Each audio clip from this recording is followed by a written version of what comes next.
You're working on some exciting things these days. You seem to have a love for film, from being behind the camera.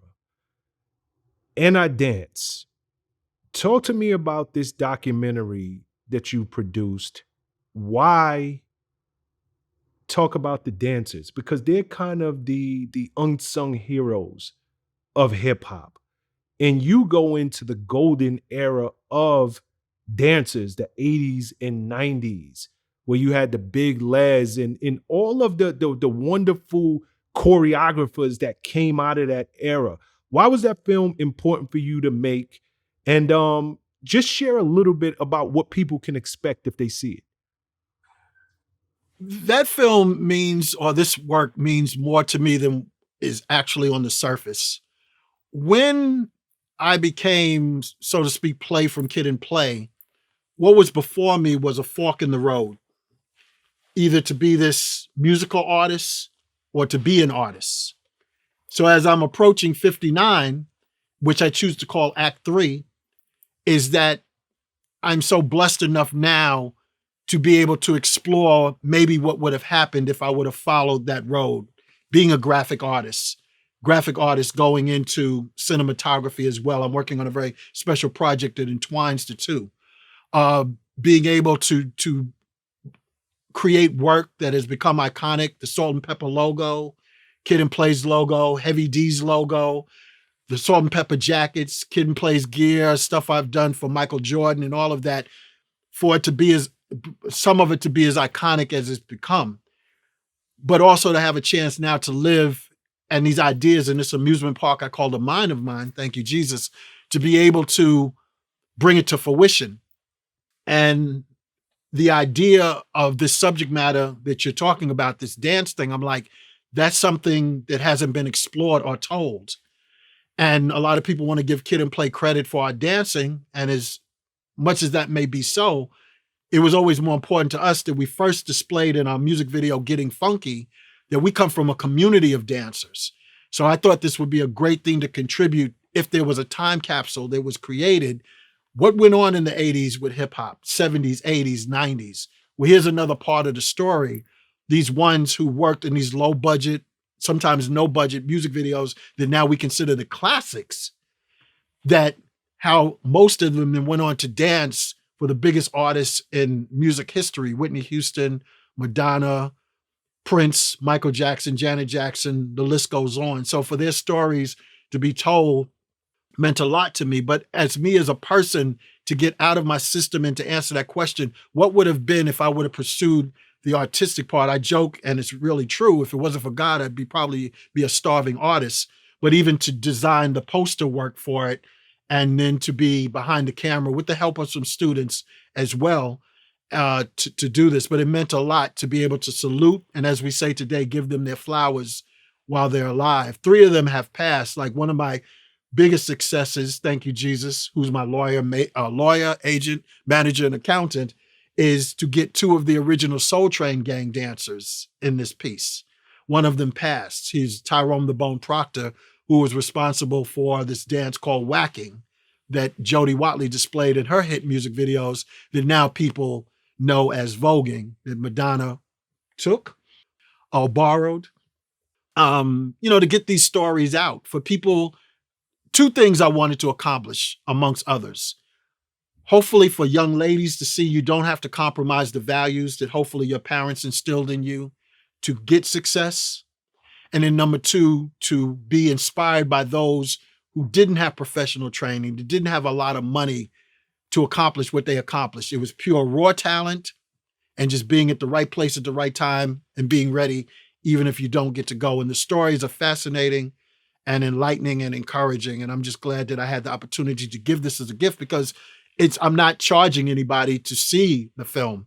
I joined forces with, we didn't mention him, a childhood friend of mine, teenage friend, and we're close still to this day, Ron Lawrence, who was responsible for one of Biggie's biggest hits, Notorious, one of Jay-Z's biggest street credible records, Where I'm From, stuff he's done with LL, Aretha Franklin, all of this stuff. He started a streaming platform, which gave me the platform to put this on, to make the documentary free for everybody, you know. It's a gift. Beautiful. And I don't think money should be in the way between the gift and who the gift is intended for. What's the name of the streaming platform? Because we want to send the Vlad TV viewers over there to It's see it. Streamwaves, streamwaves.com, STREAMWAZE.com, streamwaves.com. That's where it's at. Beautiful. Before I leave the topic, a lot of these dancers are now parents, entrepreneurs. They've Community gone on leaders, all of that, yeah. Exactly. Did any of the stories surprise you in the end?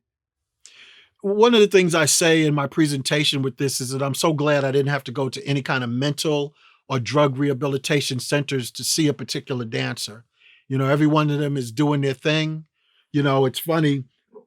Excuse me. The reason why it's called "And I Danced," it's the end of a sentence.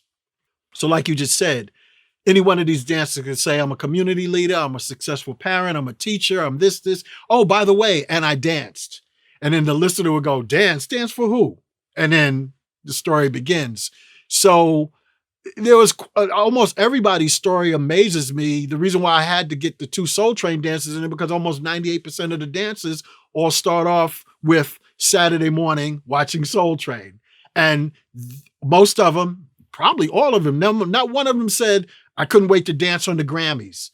I don't remember any of them said, I can't wait to dance for the American Music Awards. All of them, even as artists, our aspirations was to be one day to be on Soul Train. If you're on Soul Train, you're good.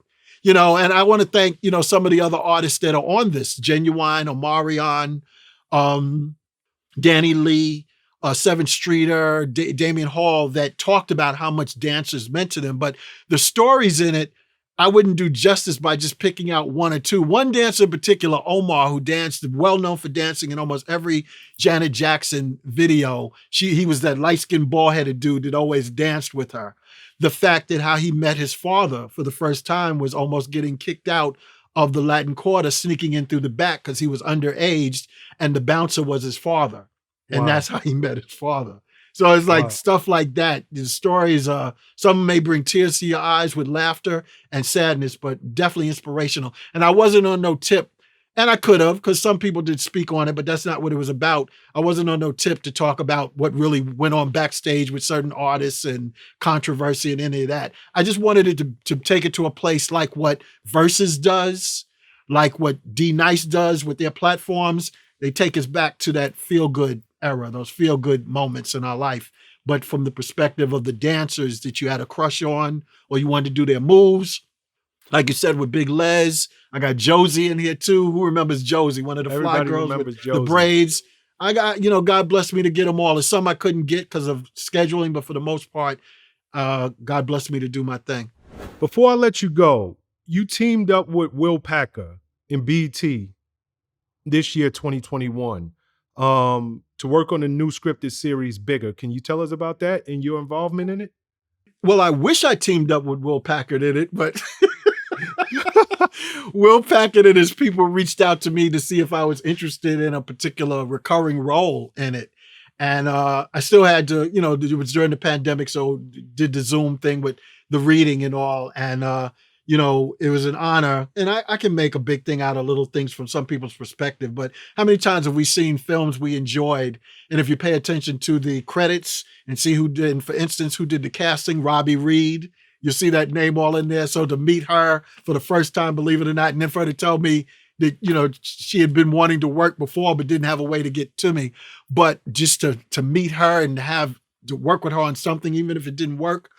And beautiful showrunner and inventor, Felicia. I don't want to mess up her last name, so I just say Felicia. But Will Packard being the executive producer. And they got me in there, and you know, I did my thing as age-appropriate role. Some people might find it a little odd being, you know, I don't like the term, nothing against it. I don't like the term for myself being called a Christian. I like being a believer, because when you say Christian, everybody has a different box for what that means. Believer, straight to the point. So some people may find it odd when they see some of my earlier parts in some of the episodes, the kind of character I play, but where it ends up is a good place. But that that helped scratch an itch for me or quench a thirst because, people did approach me during nice plateaus in Kid and I's career where like what I consider doing solo acting, but I wanted to be loyal to the friendship first and foremost, loyal to what we call the brand now, and turned a lot of things down. Some of those movies I can mention, some people might be a little surprised when they say, I wonder how it would have been if Play did those roles. But now in my act 3, I was just curious to see how that might work. And I'm glad I had that opportunity, and we'll see where that goes. So, but yeah, it's bigger. Only thing I regret about doing that role is it caught me off guard. And I guess I misunderstood the title. I thought I had to be bigger. So I got, but it didn't mean that. But anyway, no, I'm glad I had the opportunity to do that, and we see that where that goes. I'm in another series too called Church Folks on Amazon Prime with Dorian Wilson from the Parkers, and that's a real good show too, about the behind the scenes of what really goes on with churches and the church staff, which isn't too pleasant or pretty sometimes. But I'm having a good time living my life now. I want to enjoy the fruits of my labor.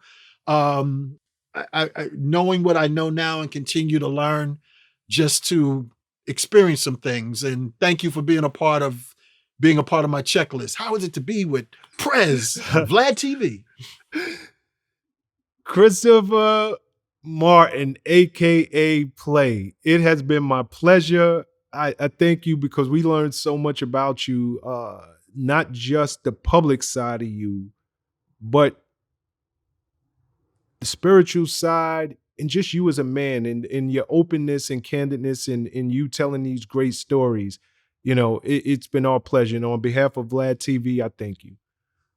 Salute.